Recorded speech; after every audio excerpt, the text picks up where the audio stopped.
She was the kind of girl people barely noticed at school. She walked with her head down, her hair always falling in front of her face. Her clothes were plain, her shoes were worn out, and she spoke so softly that even teachers had to lean forward to hear her. Most kids never tried. They just laughed. Every morning as she walked through the school gates, whispers followed her. Some called her weird. Some called her poor. Others just laughed for no reason at all. She had learned to keep quiet, to survive the noise around her by pretending it didn't exist. But inside it hurt. Every word, every look. She didn't have friends. Not really. At lunch, she would sit under the old tree near the back of the schoolyard with her small lunchbox. She would eat slowly, her eyes always watching the ground. The others sat in groups and laughing, shouting, showing each other videos on their phones. She didn't have a phone. She didn't need one, because when the world around her became too cruel, she had something else, something she never told anyone about. At home, in the small one-room house she shared with her mother, there stood an old piano.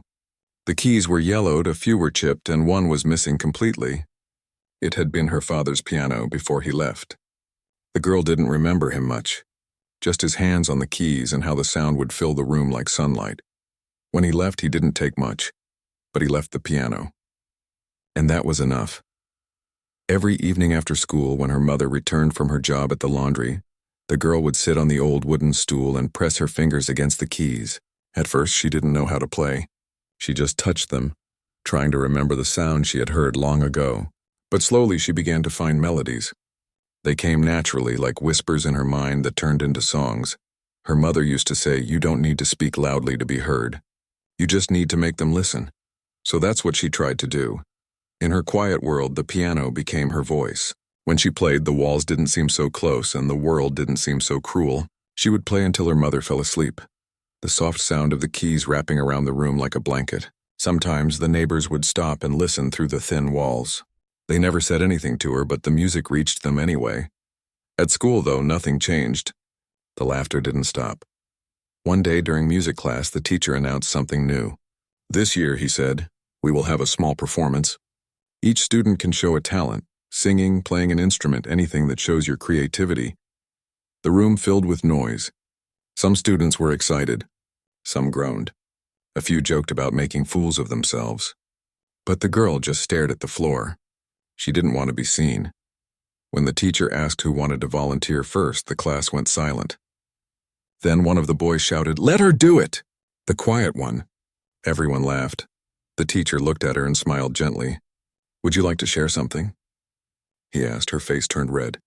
She shook her head quickly. "No, sir," she whispered. The laughter grew louder. Someone in the back said, "She probably doesn't even know how to talk, let alone play music."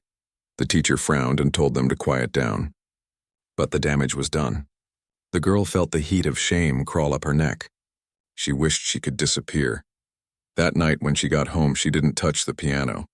She sat on her bed, hugging her knees, feeling small and useless. Her mother noticed right away. "What happened?" her mother asked softly. The girl didn't answer. She didn't want to talk about it.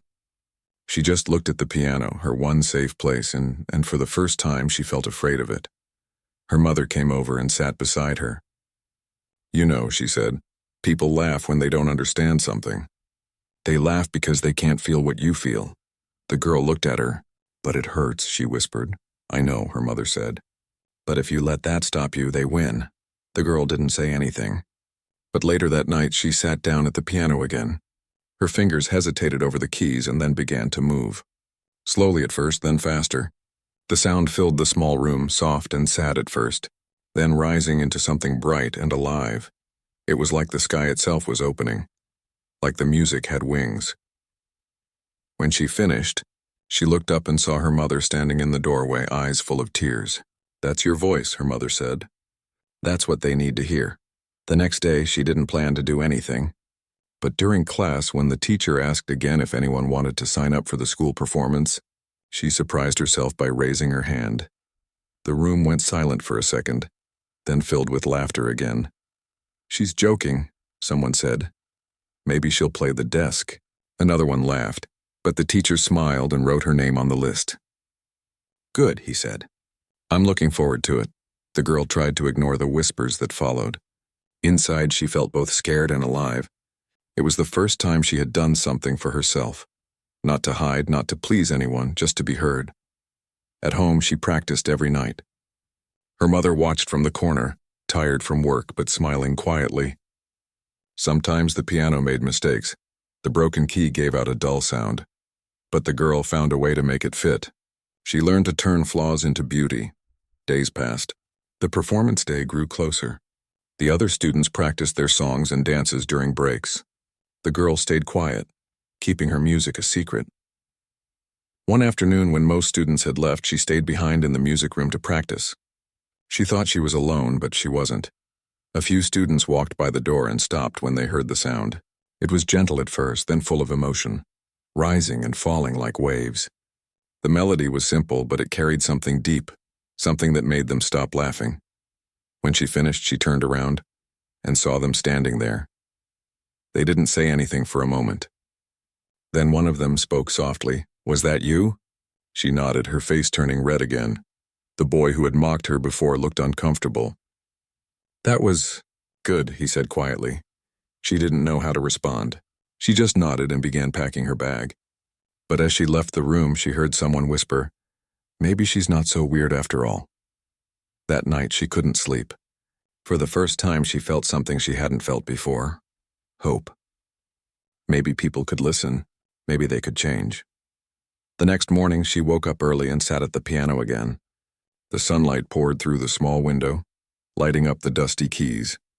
She started to play, not for school, not for anyone else, but for herself. And as she played, her mother stood behind her again, smiling quietly. "You're ready," she said.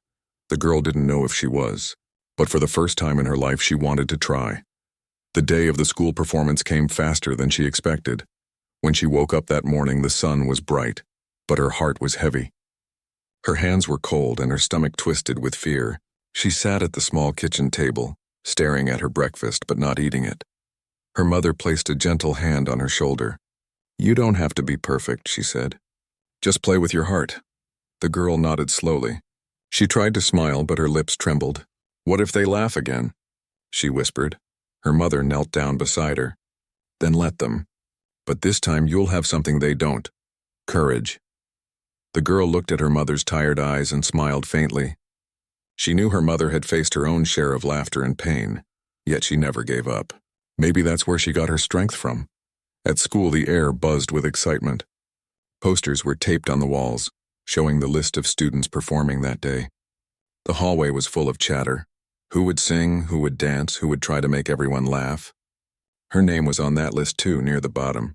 She wished it wasn't. Some of her classmates noticed her standing there. "Hey," one said with a grin. "Can't wait to see what you'll do. Maybe you'll surprise us." The others chuckled, but their laughter didn't sting as much this time. She just took a deep breath and walked past them. The auditorium was decorated with colorful banners and lights. It wasn't a big school, but they had done their best to make it feel special. The stage stood at the front with an old upright piano set to one side. Its wood was scratched and some keys looked faded, but it felt like home to her. Students filled the seats, teachers moved around checking the lights and microphones, and the sound of chatter filled the air. The girl sat quietly in the back row, her hands clasped tightly in her lap. She watched the first few performances. A boy played guitar, a group of girls danced to a pop song, and someone tried telling jokes that only made half the audience laugh. The air was light and fun, but inside her everything was heavy and quiet. When her name was called, the noise faded. She stood up slowly. Her legs felt weak, but she forced herself to walk toward the stage. Every step sounded loud in her ears. She could feel dozens of eyes following her. When she reached the piano, she sat down and took a deep breath. Her fingers hovered above the keys, trembling slightly. The microphone was on, and the sound of her breathing filled the room. Someone in the audience whispered something that made a few others laugh softly. Her heart pounded. She closed her eyes. For a moment, she thought about leaving, just standing up and walking away. But then, in her mind, she heard her mother's voice again. "You don't need to be perfect. Just play with your heart." Her fingers touched the first note. The sound was soft, almost a whisper, but it carried across the room. Then came another note and slowly a melody began to form. It wasn't a song she had learned from any book. It was her own. the one she had created in the quiet of her small room at night. At first, the audience didn't know what to think. They had expected something awkward, something to laugh at. But the moment the melody grew, the laughter stopped. Her hands moved with grace, the way water moves in a stream, flowing, natural, full of life. The notes rose and fell like the wind, soft one moment and powerful the next. Her whole body moved with the rhythm, as if the music lived inside her. For those few minutes, she wasn't the quiet girl anymore.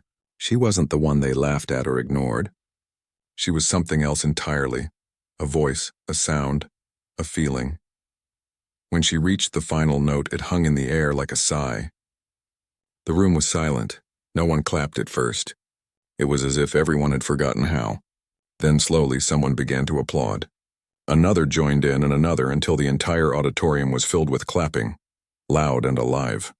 She sat frozen, her hands still resting on the piano keys, eyes wide with disbelief. She had imagined this moment so many times, but she never thought it would actually happen. The teacher stood from his seat and smiled proudly. "That," he said into the microphone, "is what music is supposed to do, make us feel something." The girl stood up and gave a small bow, her face turning red. She could feel tears building behind her eyes, but she blinked them away. As she walked off the stage, she could hear her classmates whispering, but not in the same way as before. This time their voices carried something new, respect. "Wow," one said softly. "I didn't know she could play like that." "Did you see her hands?" Another said. "It was like magic." She smiled quietly to herself. When she reached the back of the auditorium, she saw her mother standing by the door. She had taken the day off work just to be there. Her mother's eyes were shining with pride. She opened her arms and the girl ran into them without saying a word. "I told you," her mother whispered. "They'd listen." After the performance, things began to change. Not all at once, but slowly, like morning light filling a dark room. The next day at school, people greeted her differently. Some smiled at her for the first time. A few even asked if she could teach them to play. She didn't know what to say, so she just nodded shyly. At lunch, instead of sitting alone under the tree, she found herself surrounded by a small group of curious faces. They wanted to know how long she had been playing, where she learned, and why she never told anyone. "I just played at home," she said softly. "It's what I love." The boy who used to tease her the most looked down, a little ashamed. "You were amazing," he said quietly. She didn't know what to say to that either. But for the first time, she didn't feel small. Later that week, the teacher posted photos from the event on the school board. There was one of her sitting at the piano, her head slightly tilted, eyes closed, fingers stretched over the keys. Underneath, he had written, "The girl who made us all listen." Students stopped to look at it every time they passed by. Some even smiled. The laughter that once followed her was gone. In its place was silence, but a kind one, the kind that came from respect. One afternoon, as she was leaving school, she heard someone call her name. It was the same boy who had laughed at her the first day. He walked up, scratching his head awkwardly. "Hey," he said, "some of us are putting together a small group for the next event. We thought maybe you could play with us." She hesitated. The idea of playing in front of people again scared her, but she also remembered how it had felt on stage. That strange, beautiful moment when the music took over and all the noise disappeared. "Okay," she said finally. "I'll try." That evening when she got home, she told her mother about it. Her mother smiled. "You see what happens when you don't hide?" The girl nodded. She went to the piano again and placed her fingers on the keys. The same soft melody came back to her, but this time it sounded different. Brighter, stronger, like it had grown wings. As she played, she thought about all the people who had laughed at her, all the whispers that had once made her feel invisible. She didn't hate them anymore. She just felt free, because now she knew something they didn't. That sometimes, silence hides the loudest kind of strength. The music filled the room again, wrapping around her mother as she cooked, floating out the window into the quiet street. Somewhere, someone might have heard it and stopped to listen, and maybe, just maybe, they smiled too. The girl kept playing until the stars began to show through the window. The sound of her piano mixed with the night air, soft and endless, like the sky itself had joined her song. After the school performance, Her life began to change in quiet ways. It wasn't the kind of change that happened overnight, but one that grew slowly, like sunlight spreading across a room. People started noticing her, not for what she wore or how she looked, but for what she could do. Some students would stop by the music room during breaks, pretending to look for something just so they could listen if she was practicing. Teachers began to smile more warmly at her in the hallways. Even the principal, who rarely spoke to students, stopped her one morning and said, "You have a gift. You should keep playing." Those words stayed with her. You should keep playing. At home, her mother noticed the change too. The girl laughed more, talked more. The shy silence that once filled their small house was replaced by soft music and little bits of hope. One evening, while she was playing, her mother's friend came to visit. She was a music teacher at another school, someone who had worked with young performers before. She listened quietly as the girl played a song she had been practicing for weeks. When the music ended, the woman looked amazed. "She plays like she feels every note," she said. "Have you ever thought about letting her perform somewhere outside of school?" Her mother looked unsure. "We don't have money for lessons or competitions," she said softly, but the woman smiled. "Sometimes talent doesn't need much, just a chance." A few days later, the woman returned with some papers. There was a local music festival coming up, open to students from different schools. "She should join," the woman said. "I'll help her sign up." When the girl heard about it, her heart raced. A real music festival, with judges, lights, and a big audience. She wanted to say yes, but fear held her back. "What if I'm not good enough?" she whispered. Her mother touched her shoulder gently. "You don't have to be the best," she said. "You just have to play like you always do, now with your heart." After a long pause, the girl nodded. "Okay," she said quietly. From that day, her evenings were filled with music. Every night after school, she practiced. Her fingers moved until they ached, but she didn't stop. The melody she chose for the festival wasn't one from a book or a famous song. It was something she wrote herself, a song that carried her feelings from all those lonely years. Her mother listened every night, sometimes sitting by the window while folding clothes. The sound filled their small home, soft and full of emotion. The neighbors had started to recognize it too. Sometimes they would pause outside and smile, whispering, "That's the girl from the school concert." The day of the festival finally arrived. The event was held at a large auditorium in the city, far bigger than anything she had seen before. When she and her mother arrived, the place was already crowded. There were banners, cameras, and so many people that it made her dizzy. Her hands trembled as she held her small bag with sheet music inside, though she didn't really need it. She had memorized every note. Backstage, the other contestants looked confident. Some had fancy clothes, others had teachers with them giving last-minute advice. She stood quietly in the corner, wearing her plain dress, holding her mother's hand. Her mother smiled at her.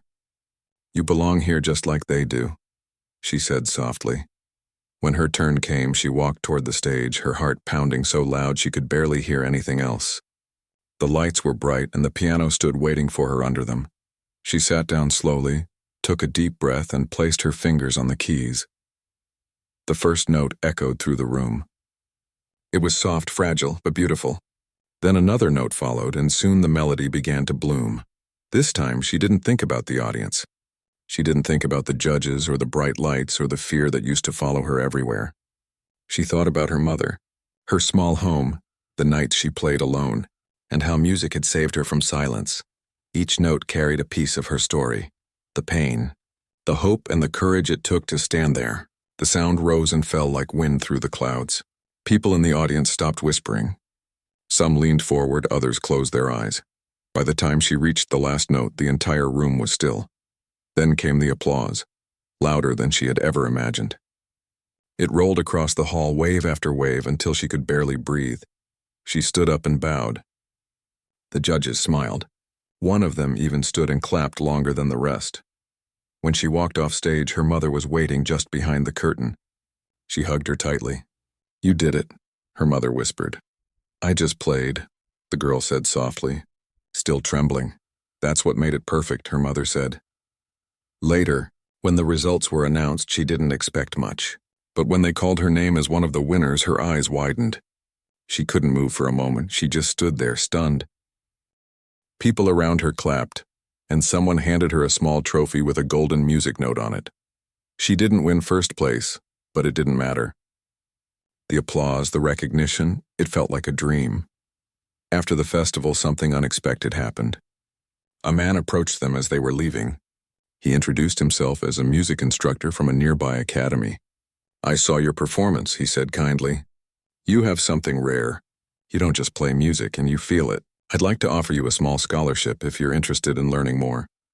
The girl looked at her mother, unsure what to say. Her mother's eyes filled with tears. "She would love that," she said. The man smiled. "Good, come see me next week. We'll start from there." That night, as they rode the bus home, the trophy rested on her lap. She kept touching it, half afraid it would disappear. Outside, the city lights glowed like stars. Her mother sat beside her, quiet but smiling. "I told you the world would listen one day," her mother said softly. The girl looked out the window. "I didn't think it would happen so soon." "It happens when you stop hiding," her mother said. The following week, she visited the academy. It was bigger than her school, with rooms full of instruments and students practicing everywhere. For the first time, she met people who loved music the same way she did. Some played violin, others sang, but all of them understood the language she had always spoken through her piano. The teacher who had invited her was patient and kind. He listened as she played and smiled. "You play from your heart," he said. "That's something no one can teach. But I'll help you learn everything else." And so began a new chapter. Days turned into weeks. She practiced more than ever, learning new pieces, reading music sheets, and discovering sounds she had never tried before. Sometimes it was hard. Her fingers cramped, her back hurt, and she got frustrated when she made mistakes. But she never gave up. Her mother worked extra hours to help with bus fares, always reminding her, dreams are worth the effort. At school, people continued to treat her differently. Some called her the piano girl. Others asked her to play during assemblies. Even the teachers invited her to perform at events. But she didn't let it go to her head. She stayed humble, quiet, and kind. The same girl who once sat alone under the tree, now surrounded by people who finally understood her. One afternoon, as she sat at the piano in the empty school hall, she began playing a slow, emotional tune she had written for her mother. She didn't know that her teacher had recorded it quietly on his phone. A week later, the video was uploaded to the school's social media page. It spread faster than anyone expected. People shared it, commented on it, and soon it reached hundreds, then thousands of views. The caption read, "The girl they once laughed at plays like the sky itself." When she saw it, her heart stopped for a moment. She didn't know how to feel, happy, nervous, or both. Her mother hugged her. "Let them hear you," she said. "This is your time." And somewhere deep inside, the girl realized something, that music had given her what she always wanted, not fame or praise, but a voice that spoke without words, a voice that could reach hearts far beyond what she could see. And for the first time in her life, she wasn't afraid to be heard. The video of her playing at school spread faster than anyone had expected. At first, it was only shared among students, then parents, and then strangers who had never met her. People commented things like, "This music feels like peace," and "She plays like she's speaking to your heart." Within a few days, the video had thousands of views. Teachers congratulated her, students treated her differently, and people she had never talked to before started waving hello in the hallways. But the girl didn't chase attention. She didn't even have social media herself. She only found out about the video when a classmate showed her on his phone. She looked at it quietly, her own image on the screen, her hands moving over the keys, and the caption below, "The girl they laughed at plays like the sky itself." She didn't know whether to smile or cry. Her mother, though, smiled with pride. "See," she said gently. "Sometimes the world just needs to see what you've been hiding all along." For a while, everything felt peaceful. Her days were full of practice, school, and helping her mother. Her small home was the same, but somehow it felt brighter. There was laughter where there had once been silence. But one afternoon, something unexpected happened. Her music teacher at the academy came to her after class holding a phone. "Someone from a local TV channel saw your video," he said. "They want to invite you to perform live." The girl froze. "Live?" she repeated softly. He nodded. "They're doing a small segment on young talents. You'd play for a few minutes, maybe talk a little about your story." Her heart raced. The thought of playing for strangers she couldn't even see, on camera in front of the whole city, made her hands shake. "I don't know if I can," she whispered. The teacher smiled. "You can. You already have." At home that night, she told her mother about the invitation. Her mother listened quietly, then said, "If it scares you, that means it's worth doing." So she agreed. The next week, she and her mother took the bus to the television studio. It was big, bright, and filled with people who moved quickly with microphones and headsets. The sound of voices and cameras clicking filled the air. The girl felt small again, just like she had before her first school performance. A kind producer guided her to a small waiting room. "You'll play when it's your turn," he said. "Just be yourself." She sat there silently, her hands resting on her lap. Her mother sat beside her, holding her hand the way she used to when she was little. "You've played through pain, fear, and silence," her mother whispered. "This is just another room, another piano. Nothing more." When her turn came, the stage lights felt hot on her face.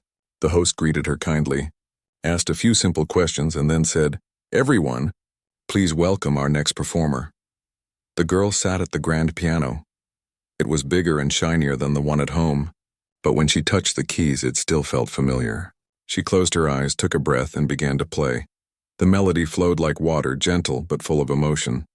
Every note carried a piece of her journey, from the lonely days at school to the first performance that changed everything. The cameras moved slowly around her, catching the expression on her face as she played. When the last note faded, there was silence. Then came applause, not loud or wild, but warm and honest. After the show, the host smiled and said, "You play like someone who's lived many stories already."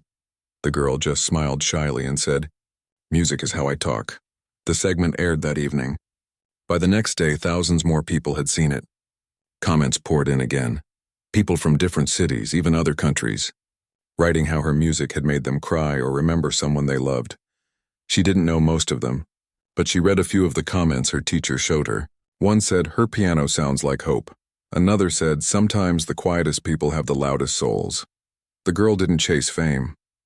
She still went to school, still helped her mother, still practiced in the small room with the same old piano. But she started getting invitations from schools, small community events, and even hospitals where they asked her to play for patients. One day she went to a children's hospital to play. The room was full of little ones, some sitting in wheelchairs, others lying in beds. At first she felt nervous, but when she started to play, the room changed. The sound was soft and full of light. Some of the children smiled, some closed their eyes, and one small boy reached out his hand as if trying to touch the sound itself. When she finished, a nurse wiped her eyes and said, "You have no idea what you just did for them." That night, on the way home, her mother said, "Music like yours isn't just sound, it's healing."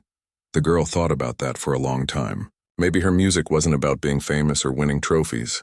Maybe it was about connection, about reaching hearts that words couldn't reach. Months passed and the invitations kept coming. Her story was written about in a small newspaper. Then another one, and another. One article called her the girl who turned silence into song. Still, she remained humble. She didn't buy new things or act proud. Her mother had taught her well. That kindness was worth more than applause. But one morning she received a letter that changed everything again. It came from a music foundation in the city. They had seen her TV performance and wanted to offer her a chance to study full-time, with a full scholarship. Her mother read the letter twice to make sure it was real. "They want to teach you," she said, her voice shaking. "They believe in you." Tears filled the girl's eyes. She remembered the days when she sat under the tree at school, too afraid to look up. Now people believed in her. People who didn't even know her. When she visited the foundation, she couldn't believe her eyes. The building was full of music, students playing violins, cellos, and pianos in every corner. Teachers walked through the halls listening, correcting, encouraging. One of the directors met her in the hallway. "We don't just want to teach you," he said. "We want to help you share your gift with the world." Those words echoed in her heart for days. Her training there was hard. The classes were longer, the lessons stricter. There were moments when she doubted herself, when the notes didn't sound right, when her fingers felt clumsy, when others around her seemed better.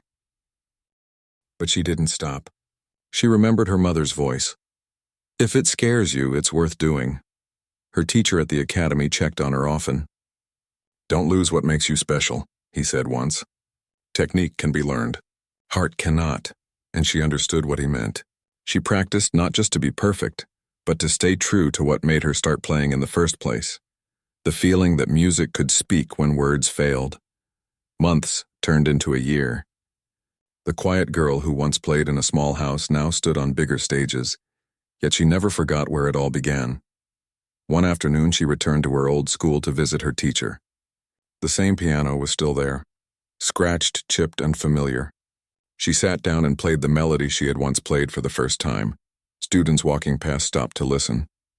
Some didn't even know who she was, but they stood quietly until she finished. Her teacher smiled. "You never really left," he said. That evening, as she and her mother walked home, the sky was turning orange and gold. The world felt wide and full of promise. Her mother looked at her and said, "You see, they laughed because they didn't see the sky in you yet." The girl smiled softly. "Now they can hear it," she said. When they reached home, she sat at her old piano once again. The keys were worn, but the sound was still pure. She began to play, not for an audience, not for fame, just for the love of it. And as she played, the music drifted through the open window, floating into the night air. Somewhere, someone might have stopped to listen, and in that quiet moment, the world felt a little softer, as if the sky itself was listening back. The year after she joined the Music Foundation changed everything for her. She had grown from a shy, quiet girl into a confident young musician. Yet even with all her progress, she never forgot the little room at home where she first learned to play. Every morning she woke up early, practiced for hours, and went to her classes. She learned about rhythm, emotion, and how to tell stories through sound. The teachers were kind but firm. They saw her not just as a student, but as someone with something rare, a way of playing that didn't come from skill alone but from the heart. Sometimes she still doubted herself. The other students were good. Some had been playing since they were small with expensive teachers and perfect instruments. She had learned on a piano with chipped keys and a cracked stool, but each time she sat down to play, the music still came from somewhere deep inside her, and it carried something no one else had. Truth. Her mother still worked hard to support her. Every time she came home to visit, her mother would smile and say, "You're shining brighter every time I see you." And the girl would laugh and say, "It's because you believed when no one else did." One day during her second year at the foundation, a letter arrived again, this time from an international competition. It was one of the biggest in the country, broadcast on television and watched by thousands. Her teacher handed her the envelope and said, "You're ready." She stared at the paper, her fingers trembling. "What if I fail?" she asked softly. He smiled. "Failing doesn't exist in music. If you play with your heart, you've already won." The weeks leading up to the competition were tough. She practiced late into the night, often falling asleep at the piano. Her fingers would ache, her shoulders would stiffen, but she never complained. Each time she felt tired, she remembered the nights her mother stayed up sewing clothes to pay for her first lessons. She remembered sitting alone under the school tree, wishing she could disappear. And then she remembered how far she had come. When the day finally arrived, the hall was filled with people, judges, audience members, cameras, and lights that made the air feel heavy. Backstage, she could hear the other contestants performing, fast, flawless pieces that sounded like storms of sound. Her turn came near the end. As she stepped onto the stage, she could feel her heartbeat in her chest. The grand piano stood under a single spotlight shining like something out of a dream. She sat down, closed her eyes for a moment, and thought of home. She thought of her mother's smile. The little room where she learned her first song. The kids who laughed. The teacher who believed. Then she began to play. The first notes were soft, almost a whisper. They rose and fell like a voice telling a story without words. The hall went completely silent. The judges leaned forward. Even the sound crew stopped moving. Her hands moved gracefully across the keys, her expression calm but full of emotion. Every note carried a memory. Every pause carried a breath of her soul. She wasn't trying to impress anyone. She was simply telling her story, one that had no words, only feeling. As she reached the final part, the melody changed. It turned brighter, fuller, like sunlight after rain, and when the last note faded, there was a pause. Long, still, like the whole world had stopped breathing. Then the applause began, soft at first, then louder until it filled the hall completely. The judges stood. The audience stood. And for a moment, she didn't know what to do. She just sat there, looking down at her hands as if surprised by what they had just done. That night after the show, she waited backstage with the others. When they announced the results, her name was called. First place. The audience cheered again and cameras flashed around her. But she didn't cry or jump in excitement. She simply smiled. A quiet, peaceful smile. When she called her mother afterward, her voice was trembling. "We did it," she whispered. Her mother's voice on the phone was full of tears. "I never doubted you, not even once." The next few months were like a dream. Articles were written about her again, this time in bigger newspapers. People started recognizing her when she performed. She was invited to events, to interviews, to schools, to speak to students. But she always made sure to talk about her journey, about the laughter, the loneliness, and how it led her to music. Once, during an interview, the host asked her, "What made you start playing the piano?" She smiled softly. It was the only thing that listened when no one else did. Her answer spread everywhere.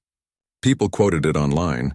Teachers shared it with their students, and musicians said they understood exactly what she meant. But even as her fame grew, she remained the same quiet soul at heart. She still visited her old teacher, still played at small hospitals, and still helped her mother at home whenever she could. One evening, after a long week of traveling and performances, she came home to rest. Her old piano still sat by the window, the same one she had played as a little girl. She ran her fingers over the keys and smiled. Her mother walked in and said, "You've played on the world's biggest stages, yet this is still where your music sounds the best." The girl laughed softly. "That's because this is where it started." She sat down and began to play, not a complex piece, not one that impressed judges or crowds. Just a simple melody, the same one she had played at school all those years ago. The same one that changed everything. As she played, she remembered all the faces along the way, the teacher who encouraged her, the classmates who laughed but later clapped, the nurse who cried at the hospital, the little boy who reached for her music, and her mother, who had always been there. Tears welled in her eyes, but her fingers didn't stop. The music was no longer just sound. It was her entire journey, her entire heart laid bare for the world. When she finished, her mother clapped softly from the doorway. "You know," she said gently, "you've turned every pain into a song."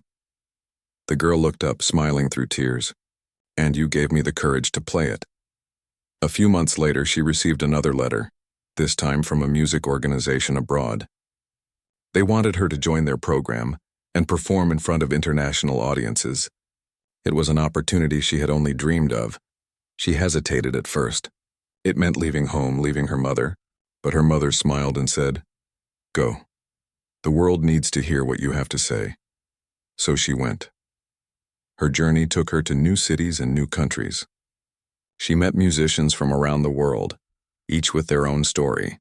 But no matter where she played, in grand halls or quiet corners, her music carried the same feeling. Hope. People who couldn't even speak her language came to her after performances with tears in their eyes, saying, "Your music made me feel understood." She would bow, smile, and say, "That's all I ever wanted." Years later, she returned home once more. Her mother was older now, her hair streaked with silver, but her eyes still sparkled with pride. Together they sat by the same window where it had all begun. "Do you ever miss those early days?" her mother asked. The girl smiled. "Sometimes. But I think every note I play still carries a piece of them." They sat quietly for a while, listening to the evening breeze. Then she began to play again, softly, gently, a melody that drifted into the air like a story retold. Outside, children laughed, cars passed, and life moved on. But inside that small house, the music filled every corner, reminding them both that no matter how far you go, the heart always remembers where it began. And as the last note lingered in the air, her mother whispered, "The girl they laughed at became the music the world listens to." The girl looked up, her eyes shining. "No," she said softly. "The girl they laughed at just learned how to listen and turned it into a song." And with that, she smiled, touched the piano once more, and let the sound of her story float into the night, peaceful, endless, and full of light.